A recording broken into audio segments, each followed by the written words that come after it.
எந்த மாதிரி பரம்பொருள்னா, இந்த உலகம் வந்து உருவாகிறதுக்கு முன்னாடி எந்த விஷயம் ஒன்று இருந்ததோ அது அந்த விஷயம் நினைச்சு அந்த விஷயத்தோட எண்ணத்தால மட்டுமே இந்த உலகமே இந்த பிரபஞ்சமே சிருஷ்டியாயிருக்கோ அந்த பரம்பொருள் தான் அது.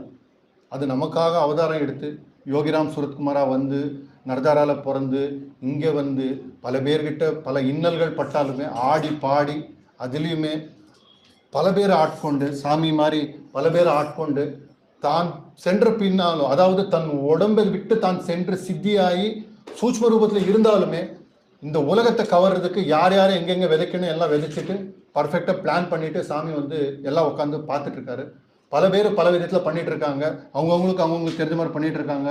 நமக்கு யாராச்சும் ஒருத்தர் கஷ்டம் என்ன அப்படின்னு சொன்னாலும், ஆஃபீஸில் யாராச்சும் தொந்தரவுன்னு சொன்னால் கூட சாமி நாம சொல்லுப்பான்னு சொல்லுவேன். அவங்களால ஜெபம் பண்ண முடியாது, நம்ம 10 நிமிஷம் சாமிக்காக ப்ரே பண்ணிக்குவோம். நம்மளால முடிஞ்சது அது அந்த அந்த வேலையை வந்து பண்ணுவோம்.